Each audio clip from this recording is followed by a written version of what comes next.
बिस्मिल्लाहिर्रहमानिर्रहीम नहमदुहु व नसल्ली अला रसूलिल करीम। नाज़रीन इकराम अस्सलाम वालेकुम। डॉक्टर मोहम्मद तारिक कुरैशी आपकी खिदमत में एक बार फिर हाजिर है और आज हमारा सिलसिला है 12वीं जमात का उर्दू का पर्चा और उसका सवाल नंबर 2 यानी अशार की तशरीह। वैसे तो ये वीडियो सबके लिए है, जो भी इससे इस्तेफादा करना चाहे वो कर सकता है, लेकिन ख़ास तौर पे सिंध टेक्स्ट बोर्ड की किताब जिनके निसाब में है गुलजार उर्दू, उनके 12वीं के बच्चों के लिए है और बिलखुसूस डीजे साइंस कॉलेज के बच्चे, उनको हिदायत दी जाती है कि वो ये वीडियो देखें। ये उनकी ऑनलाइन क्लास की जगह है और अपना रोल नंबर और अपना नाम तबसरे में यानी कमेंट्स के बॉक्स में ज़रूर लिखें। आज गज़ल के अशार के सिलसिले में हमने जो इंतखाब किया है, जो पहले शायर हैं, जो बोर्ड ने जो निसाब कम किया है उसके मुताबिक जो शायर रह गए हैं, हमने उन्हीं में पहले शायर को लिया है और वो हैं मीर तकी मीर। खुदाए सुखन मीर तकी मीर की शायरी और उनकी 2 गज़लें हैं। आज की वीडियो में हम पहली गज़ल के अशार की तशरीह पेश करेंगे। इससे पहले हम जो वीडियो पेश कर चुके हैं उसमें अशार की तशरीह का तरीका आपको बता चुके हैं और आज उसी तरीके को हम इस्तेमाल करेंगे कि देखेंगे उस तरह हमारे लिए तशरीह कितनी आसान होती है। तलबा से गुजारिश की जाती है कि वो कापी कलम लेके बैठे और ज़रूरी चीज़ें नोट करते रहें। इंशाल्लाह ये उन्हीं के लिए फ़ायदेमंद होगी। जितना आप लिखेंगे, जितना आप किताब से जुड़ेंगे, उतना ही फ़ायदेमंद आपके लिए फ़ायदेमंद वीडियो साबित होगी। तो इम्तहान में जो आपको उन्वानात लिखने हैं, इस सवाल के तहत 2 शेर की तशरीह आपको करनी है और एक शेर के 5 नंबर है, 2 शेर के 10 नंबर। उसमें जो उन्वानात लिखने हैं तो आपका पहला उन्वान होगा हवाला शायर, यानी आपको ये बताना होगा भाई ये शेर किसकी गज़ल से लिया गया है, कौन शायर है, उनके बारे में 2-3 कलिमात, 2-3 जुमले आपको लिखने होंगे। दूसरा उन्वान आपका होगा शेर का बुनियादी ख्याल, मरकजी ख्याल, बुनियादी तसव्वुर, जो चाहे आप लिख सकते हैं। और तीसरा उन्वान होगा तशरीह। चौथा उन्वान आजकल उसका दस्तूर हो ही गया है कि मुमासिल शेर, मिलता जुलता शेर। अगर आपको जो शेर आप तशरीह कर रहे हैं उससे मिलता जुलता कोई शेर आता है तो वो आप लिखेंगे। इसके अलग से कोई नंबर नहीं है, लेकिन इससे ज़रा तशरीह मजबूत सी हो जाती है। तो हम कोशिश करेंगे जहाँ तक मुमकिन हो जिन जिन अशार के मुमासिल शेर हम पेश कर सकें वो आपकी खिदमत में पेश करेंगे। मीर तकी मीर का तारुफ में आप लिख सकते हैं कि मीर तकी मीर को खुदा सुखन कहा जाता है। ये कसीरुल इंतखाबी सवालात में भी अक्सर पूछा जाता है, MCQs में भी पूछा जाता है। खुदा सुखन का मतलब है शायरी का खुदा, सुखन का मतलब शायरी भी होता है, गुफ्तगू भी होता है। तो मीर तकी मीर को शहनशाह गज़ल भी कहते हैं, खुदा सुखन भी कहते हैं और उनकी पहचान है उनकी दर्द से, रंजो गम से भरपूर शायरी। जैसी शानदार, जैसी उम्दा, जैसी दिल में उतर जाने वाली, तड़पा देने वाली शायरी उन्होंने की है, वैसी और किसी शायर से नहीं हो सकी। ये 3-4 जुमले आपको उनके तारुफ में लिखने हैं, या 2 जुमले भी लिख देंगे वो भी चलेंगे। अब आइए मीर तकी मीर की पहली गज़ल। मीर तकी मीर की आदत है कि कभी कभी वो अपना जिक्र भी इस तरह करते हैं जैसे किसी तीसरे आदमी की बात हो रही हो, और यहाँ पर भी ऐसे ही है। इस गज़ल की रदीफ है उसकी उसकी आखिर तक उसकी है, तो बज़ाहिर ये गुमान होता है कि शायद किसी तीसरे आदमी की बात कर रहा है, हालांकि वो दरअसल वो बात अपनी ही कर रहा है, लेकिन अपना जिक्र वो सीगा गायब में कर रहा है, यानी ऐसे जाहिर कर रहा है जैसे किसी और की बात हो रही हो। और ये शायरी क्या, ये तो हम भी अक्सर करते हैं। और आजकल तो ये बड़ा सुनने में आता है कि एक दोस्त अपने दोस्त से कहता है कल तेरे भाई ने बड़ा कमाल कर दिया। आप अगला कोई समझे कि पता नहीं इसके किसी भाई ने को कमाल किया होगा, लेकिन उसकी मुराद उसकी अपनी ज़ात से होती है। तो आप इसको आसानी के लिए यूं ही समझ लीजिए कि उसकी से मुराद शायर खुद है। इस गज़ल का कोई भी शेर तशरीह के लिए आ जाए, आपको शुरू ही में ये लिखना पड़ेगा कि मीर की आदत है कि कभी कभी वो अपना जिक्र भी इस तरह करते हैं जैसे किसी तीसरे फर्द की बात हो रही हो, यहाँ पर भी उसकी से मुराद खुद मीर ही है। ये लिखने के बाद आप तशरीह शुरू करेंगे। उन्वानात आपने लिख लिए, शायर का तारुफ दे दिया, अब आइए तशरीह की तरफ। तो यहाँ पर ऐसा है कि मीर ने मतला ही में अपना तखल्लुस इस्तेमाल कर दिया है। मीर की आदतें बीच में भी कर देते हैं, कभी शुरू में भी कर देते हैं, और आखिर में तो खैर उस दौर में दस्तूरी था कि करते ही थे। मीर दरिया है सुने शेर ज़बानी उसकी, अल्लाह अल्लाह रे तबीयत की रवानी उसकी। जो हमने तरीका बताया है कि शेर की तशरीह करने का, कि शेर को आसान करने के लिए पहले उसकी नसर बनाए, यानी अगर फेल शुरू में या दरमियान है तो उसको आखिर में ले आए ताकि जुमला बन जाए। अगर हम इसकी नसर बनाएंगे तो यानी बोलेंगे तो कैसे होगा, मीर दरिया है उसकी ज़बानी शेर सुने, अल्लाह अल्लाह ने उसकी तबीयत की रवानी देखो। अपनी तरफ से हमें को फेल लगाना पड़ेगा, दूसरे में फेल नहीं है। अब ये शेर आमतौर पे तशरीह के लिए नहीं आता, क्यों नहीं आता कि इसमें मीर ने तखल्लुस इस्तेमाल कर लिया है और आप फौरन पहचान जाएंगे मीर तकी मीर का शेर है और 1 नंबर बोर्ड वाले आपको मुफ्त में तो देने से रहे। लेकिन बहरहाल आपकी वजाहत के लिए इसकी मुख्तसर तशरीह आपकी समझ के लिए मैं कर देता हूँ। मीर अपनी शायरी की तारीफ कर रहे हैं कि जैसे दरिया में रवानी होती है, तेज़ी होती है, इसी तरह मेरी तबीयत में रवानी है, तेज़ी है। और कभी मेरी ज़बानी शेर तो सुने, मैं शेर इस तरह कहता हूँ कि जैसे दरिया बहता चला जाता है बगैर वक्फे के, बगैर रुके हुए। मेरी तबीयत की रवानी इतनी है, यानी मुझे शायरी पर इतना अबूर है कि इसके लिए इतना ही काफ़ी है, क्योंकि इसकी बाकी चीज़ें यहाँ मुराद नहीं है, मतलब आपको नहीं लिखनी है, ना ये शेर पूछा जाएगा। अगला शेर, मी तो बोछार का देखा है बरसते तुमने, इसी अंदाज से थी अश्क फिशानी उसकी। अगर इसकी हम नसर बनाएं, जुमला बनाएं, तो ये यूं हो सकता है, क्योंकि सवालिया इसमें अलामत लगी हुई है, तो आप अपनी तरफ से क्या, क्यों, कैसे, इनमें से जो मुनासिब लफ्ज़ इस्तेमाल कर सकते हैं। क्या तुमने बोछार का मी बरसते देखा है, अगला मिसरा, उसकी अश्क फिशानी इसी अंदाज से थी। अब ये 2 जुमले हो गए। अब दूसरे मरले में क्या करते हैं, मुश्किल अल्फाज की जगह आसान करके जुमला बनाते हैं। ये वाज़ेह रहे, हम पहले भी कह चुके हैं कि ये जो मराहिल हैं तशरीह करने के, ये आपके दिमाग ही में चलेंगे, गोया आपके दिमाग के कंप्यूटर में चल रहे होंगे। इम्तहान में तो आपको जो अनुमानात देने वो मैं बता चुका हूँ, ये आप अपने दिमाग में उसको नसर बनाएंगे, दिमाग ही में उसको आसान करेंगे, फिर तशरीह करेंगे। कहीं उसको मानी लिखने बैठ जाइएगा, बहुत वक्त लगेगा आपको।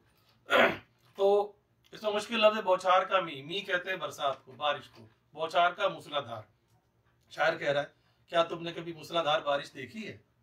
उसके बाद अगले मिसरे में, उसकी अश्क फिशानी इसी अंदाज से थी। अश्क फिशानी आंसू बहाना, इसी अंदाज से था, इसी तरह, वो इसी तरह आंसू बहाया करता था। अब जो तशरीह करनी है इन जुमलों की करनी है। अब ये बात पहले मैं कह चुका हूँ कि उसकी से मुराद कोई और नहीं, खुद शायर है। तो गोया शायर कह रहा है कि मेरा रोने का अंदाज इसी तरह सा, इसी तरीके का था कि जैसे मूसलाधार बारिश बरसती है। आम बारिश में और मूसलाधार बारिश में फ़र्क ये है कि आम बारिश में वक्फा भी आ जाता है, कभी बारिश हुई फिर रुक गई फिर हुई, लेकिन मूसलाधार बारिश बरसती है तो देर तक बरसती रहती है और तेज होती है, रुकती नहीं आसानी से। तो शायर भी यही कह रहा है कि मैं भी इसी तरह आंसू बहाया करता था। अब आंसू क्यों बहाए जाते हैं, यकीनन किसी तकलीफ में, किसी दुख में, किसी मुश्किल में बहाए जाते हैं। जब वो लगातार आंसू बहा रहे हैं, इसका मतलब है शायर मुसलसल तकलीफ में है, मुसलसल दुखों में गिरफ्तार है, इसीलिए वो कह रहा है कि मैं इसी तरह रोया करता था। गोया वो कहना चाह रहा है कि मेरी सारी जिंदगी इसी तरह आंसू बहाने में गुजर गई है, क्योंकि मुझे कभी खुशी मिली ही नहीं। एक गम खत्म नहीं होता था कि दूसरा, एक मुसीबत टलती नहीं थी कि दूसरी आ जाती थी, तो मैं मुसलसल आंसू बहाने पर मजबूर था। इसका मतलब कि शायरी हमें बावर करा रहे हैं, हमें ये समझा रहे हैं कि मेरी जिंदगी सारी दुखों में गुजरी है, यही मरकजी ख्याल है। तो इसका मुमासिल शेर ये हो सकता है, वो भी इत्तफाक से इन्हीं का ही है, मीर तकी मीर का ही। लंबी बहर का शेर है, सावन भादों 60 ही दिन है, फिर वो रुत की बात कहाँ, अपने अश्क मुसलसल बरसे, अपनी सी बरसात कहाँ। अगला शेर है, बात की तर्ज को देखो तो कोई जादू था, पर मिली खाक में क्या सहर बयानी उसकी। इसको पहले सीधा करते हैं, उसी तरह जैसे तरीका है, नसर बनाए, जुमला बनाए। बात की तर्ज को देखो तरतीब में ही है, तो कोई जादू था तरतीब में, ये दोनों फेल अपनी तरतीब ही में है। अगला मिसरा अलबत्ता उसमें मिली फेल है, वो आखिर में जाएगा, पर उसकी सहर बयानी क्या खाक में मिली। अगर इसको हम बोलते तो ऐसे ही बोलते। ये जहन में रखिए कि बुनियाद इस पर रखिए कि इस बात को, इन लाइनों को, इन सतरों को, इन मिसरों को अगर हम अपने जुमले में बोलते तो कैसे बोलते, इन्हीं अल्फाज के साथ। ये है नसर बनाने का मकसद, ताकि आसान हो। चलिए अभी आसान करते हैं और मजीद। तर्ज का मतलब अंदाज, तरीका। कोई जादू था, कहते हैं उसकी बातों में जादू है, यानी जबरदस्त किस्म की बातें करता है, असर होता है, असर है, तासीर है, कशिश है।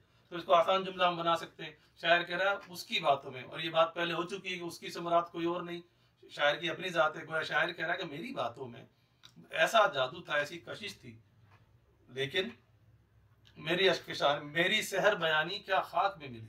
क्या खाक में मिली सवालिया नहीं है, बल्कि ये हैरानी के लिए, अफसोस के लिए कह रहा है, तासुफ के लिए कह रहा है। अब सहर का मतलब जादू, अगर सीन पे जबर लगा दें सहर, तो उसका मतलब है सुबह। दोनों अल्फाज उर्दू में कसरत से इस्तेमाल होते हैं, इसलिए इस फर्क को जहन में रखें। यहाँ है सहर बयानी, जादू बयानी, बयान करने का जादुई अंदाज, दिलकश अंदाज, खूबसूरत अंदाज। और खाक में मिलना मुहावरा है। अच्छा, मुहावरे के मायने भी पूछ लिए जाते हैं, एमसीक्यू में भी आ सकते हैं, तो ये मुहावरा यहाँ आ गया है, आप याद रखिए उसके माने। खाक में मिलना, बर्बाद होना। मेरी सारी मेहनत तुम्हारी गलती की वजह से खाक में मिल गई, बर्बाद हो गई, तबाह हो गई। अब तशरीह शायर कह रहा है कि मेरे बात करने के अंदाज में, अब जाहिर पता शायर बात तो नहीं करता, शायर तो शायरी करता है, तो शायर ने अपनी शायरी को यहाँ बात करना कहा है। शायर कह रहा है कि मेरी शायरी ऐसी थी कि लोग कहते थे कि शायरी नहीं है तो जादू है, यानी इतना असर था, इतनी तासीर थी कि लोग सर धुनते थे, वाह वाह करते थे, अशश करते थे। पर अफसोस, लेकिन अफसोस, मेरा सारा वो जादुई अंदाज, सारी जादू बयानी बेकार हो गई, जाया हो गई। कहाँ जाया हो गई? अब ये आपको ढूंढना है, तलाश करना है। जाहिर सी बात है कि शायरी में जो कुछ तस्वुरात पहले से बंधे हुए हैं, मखसूस हैं महबूब के बारे में, कि शायर का महबूब अमूमन जालिम होता है, शायर हमेशा मजलूम होता है, फिर बीच में कोई रकीब भी होता है जिसको आप अंग्रेजी में विलन कहते हैं। ये मखसूस किरदार हैं जो कि शायरी में चले आ रहे हैं। तो शायर यही कह रहा है कि मेरी जिस शायरी पे सारी दुनिया वाह करती थी और कहती थी शायरी नहीं जादू है, वो शायरी मेरे महबूब पर कुछ असर नहीं कर सकी। तो मैं क्या फायदा मेरी शायरी का, चाटूं मैं ऐसी शायरी को जो जिससे मेरा महबूब भी मुतासिर नहीं हो रहा है तो सारा हिंदुस्तान मुतासिर हो रहा है, हर जगह मुझे बहुत ज्यादा सराहा जाता है, मेरी वाह की जाती है, लेकिन अफसोस है कि जिसके लिए मैं शायरी करता हूँ अफसोस उस पर ही असर नहीं होता। तो फायदा ऐसी जादू बयानी का, फायदा ऐसी पुरकशिश शायरी का। अब इसका मरकजी ख्याल ये हो सकता है कि शायर को अफसोस है कि उसकी जादू भरी शायरी उसके महबूब को मुतासिर नहीं कर सकी। मुवासिल शेर ये हो सकता है, बहुत कुछ हो तो सकता है मगर कुछ भी नहीं होगा, मुझे मालूम है उस पर असर कुछ भी नहीं होगा। अगला शेर देखिए जनाब, सरगुज़श्त अपनी किस इंदोह से शब कहता था, सो गए तुम न सुनी आह कहानी उसकी। इसको हम सीधा करते हैं, जुमला बनाते हैं, अपनी सरगुज़श्त किस अंदोह से शब कहता था, या शब अपनी सरगुज़श्त किस अंदोह से कहता था, दोनों ठीक है। असल बात है फेल आखिर में आना चाहिए, कहता था वो आखिरी में। सो गए तुम न सुनी आह कहानी सुनी, आह कहानी उसकी, आह तुम सो गए उसकी कहानी ना सुनी, या आह उसकी कहानी ना सुनी तुम सो गए, एक ही बात है, दो फेल आगे पीछे हो सकते हैं। सरगुज़श्त आप बीती, इंदो दुख, शब रात। शायर ये कह रहा है, अब इसका आसान जुमला बनाए कि रात को मैं अपनी आप बीती कितने दुख से सुना रहा था, आह अफसोस तुम सो गए और मेरी कहानी नहीं सुनी। ये बात हो चुकी है कि उसकी से मुराद खुद शायर है, आह अफसोस तुम सो गए और मेरी कहानी नहीं सुनी। अब शायर ने यहाँ अपनी बात बज़ाहिर ख़त्म कर दी, लेकिन हमें ये तो समझने की कोशिश करनी होगी ना कि किससे मुखातिब है शायर, किसने कहानी नहीं सुनी। अब फौरी तौर पे जो जहन में आता है, अक्सर तलबा क्लास में भी कहते हैं कि जी महबूब ने नहीं सुनी, लेकिन यहाँ महबूब मुराद नहीं है। उसकी वजह यह है कि महबूब क्यों, अब महबूब एक तो अब कहानी क्यों सुनेगा, और दुख भरी कहानी जो होगी तो वो महबूब के जुल्म ही तो सुना रहा था। महबूब ने जो उस पर जुल्म ढाए हैं, महबूब ने जो उस पर सितम किए हैं, जो उसके साथ नाइंसाफियां की हैं, जो बेवफाई की है, वही कहानी तो वो सुना रहा था। तो महबूब क्यों सुनेगा अपने ढाए हुए जुल्म की कहानी। तो ये सामने की बात है कि यहाँ महबूब मुराद नहीं है। तुमसे मुराद कौन है कि तुम सो गए। अब कौन किसको सुनाएगा आदमी, यकीनन अपने नजदीकी लोगों को सुनाएगा। तो शायर यहाँ अपने दोस्तों से, अपने अजीजों से, उन लोगों से जिनसे वो करीब है, जिनके साथ रोज का उठना बैठना है, उनसे मुखातिब है, ना महबूब से ना दूसरे लोगों से। जो लोग, बाद लोग गलत फहमी से ये समझते हैं, ऐसा हरगिज नहीं है। शायर मुखातिब है अपने दोस्तों से और उनसे कह रहा अफसोस तुमने मेरी कहानी नहीं सुनी, मैं एक दिन दुख से रात को सुना रहा था। अब यहाँ ये सवाल पैदा होता है कि वो कैसे दोस्त हैं जो दोस्त की कहानी नहीं सुन रहे, उसकी दुख भरी दास्तान नहीं सुन रहे, वो क्यों सो गए भाई। बात यह है कि शायर उनको रोजाना अपनी दुख भरी कहानियां सुना सुना के बेजार कर चुका है, आपकी जुबान में बोर कर चुका है, इसलिए दोस्त भी बेचारे क्या करें, कहाँ तक कहानी सुने, इसलिए वो सुन सुन के तंग आ चुके हैं। अब उसकी कहानी सुनने को तैयार नहीं है। वो तो कहते रोज एक ही बात लेकर आ जाता है, आज महबूब ने ये किया वो किया वो किया, तो हम ये कब तक बर्दाश्त करें। अब उसके दोस्त भी उसकी दुख भरी दास्तान नहीं सुनते। ये मरकजी ख्याल हो सकता है। तो इसका मुमासिल शेर शायद ये हो सकता है कि कोई कुछ कहता नहीं है, कोई कुछ सुनता नहीं, जैसे हम बैठे हुए हों पत्थरों के दरमियान। अगला शेर देखते हैं, मरसिए दिल के कई करके दिए लोगों को, शहर दिल्ली में है सब पास निशानी उसकी। इसको हम सीधा करें, नस्ब बनाए, जुमला बनाए, दिल के कई मरसिए लोगों को करके दिए, या लोगों को दिल के कई मरसिए करके दिए, दोनों ठीक है। करके दिए फेल है जो आखिर में आ रहा है। अगला मिसरा, दिल्ली शहर में सब पास, सब पास पुरानी जुबान है यानी सबके पास, तो आप कर सकते हैं। दिल्ली शहर में सबके पास उसकी निशानी है, या उसकी निशानी दिल्ली शहर में सबके पास है। इस जुमले में जरा ज्यादा रवानी है, ये हो सकता है। अब आइए मुश्किल लफ्ज मरसिया। मरसिया शायरी में तो ऐसी नज्म को कहते हैं जिसमें किसी मरने वाले के हालात बयान किए जाएं, उसकी सिफात बयान की जाए, अपने गम का इजहार किया जाए, उसको मरसिया कहते हैं। लेकिन अब शायर कह रहा है कि मैंने अपने दिल के मरसिए, मरसिया का ताल्लुक याद रखिए मरने से है। हर गमज़दा शायरी को मरसिया नहीं कहते, लेकिन शायर ने यहाँ कहा है दिल के मरसिए, यानी दिल के मरने की दास्तान, दिल के टूटने की दास्तान काफी सारे लोगों को दी है। तो दिल के टूटने की दास्तान शायर किस में देगा? शायरी में देगा। इसका मतलब है कि शायर अपनी शायरी को शायरी नहीं कह रहा, मरसिया कह रहा है। ये मेरे जज्बात की मौत है, ये मेरे दुखों की दास्तान है, ये मेरे दिल के टूटने की कहानियां हैं जो मैंने काफी सारे लोगों को दी है। अगर तुम्हें यकीन नहीं है तो दिल्ली शहर में जाके देख लो, सबके पास मेरी निशानी है।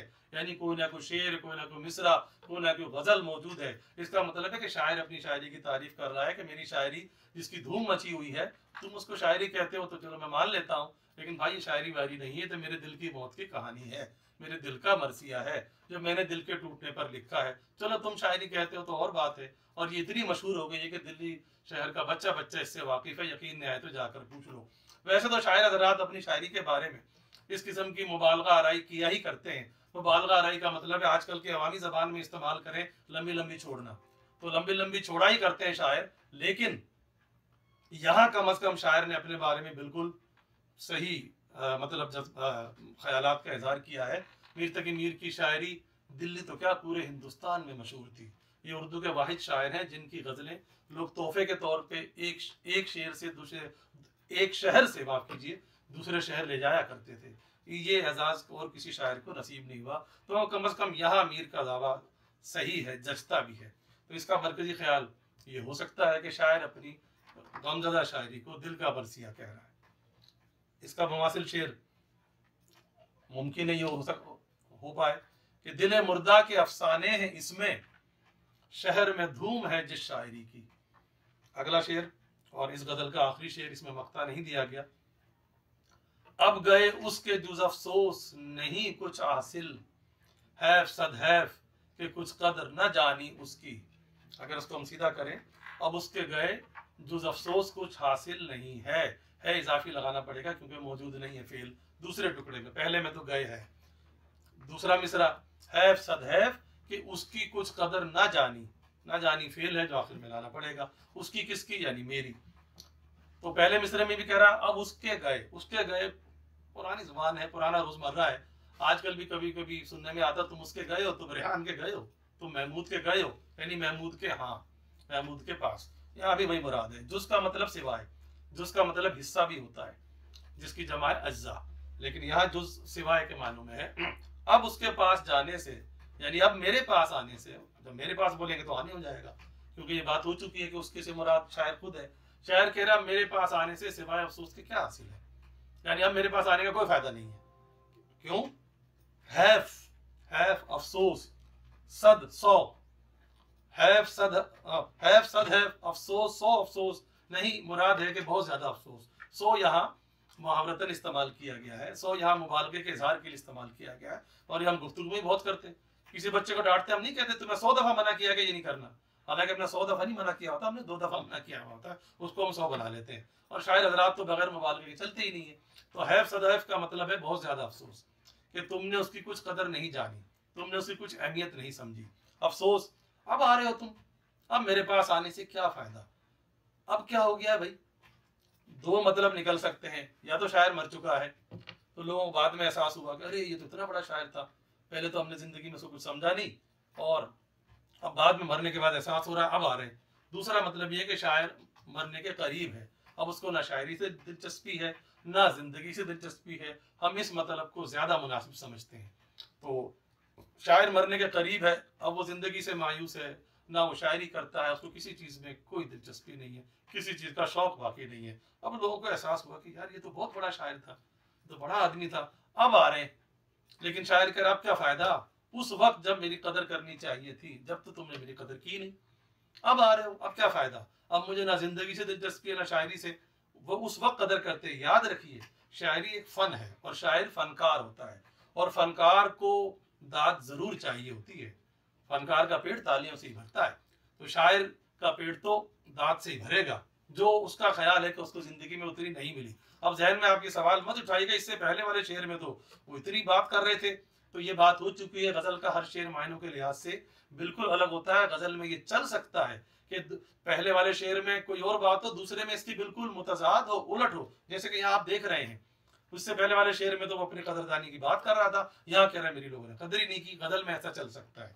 गजल मुंतशिर ख्यालात का मजमुआ इसीलिए कहा गया है।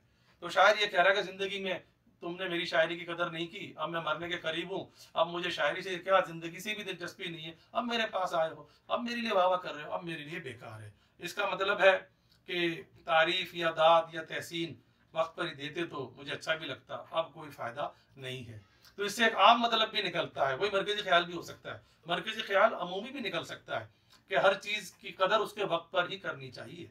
ये मरकजी ख्याल इसका हो सकता है। और इसका मुमासिल शेर ये हो सकता है कि उम्र भर संग जनी करते रहे अहले वतन, ये अलग बात के दफनाएंगे एजाज के साथ। ये हमारा वतीरा है कि हम जिंदगी में किसी की कदर नहीं करते, जब वो चला जाता है तो फिर हम लंबे लंबे बयान देते हैं कि इसके मरने से अदब में खला हो गया, ये हो गया, वो हो गया। शायर को भी इसी बात का शिकवा है। तो नाज़रीन कराम और तलबा और तालिबात, आज अशार की तशरीह के सिलसिले में, जो कि आपका सवाल नंबर 2 है, और इसमें मीर तकी मीर की पहली गज़ल की तशरीह की गई है। इंशाअल्लाह अगली वीडियो में हम मीर तकी मीर की दूसरी गज़ल की तशरीह आपकी खिदमत में पेश करेंगे। हमें उम्मीद है कि आपको ये वीडियो पसंद आई होगी। अगर ऐसा ही है तो हमारे चैनल को लाइक कीजिए, सब्सक्राइब कीजिए और बेल आइकन दबाना मत भूलिए। शुक्रिया।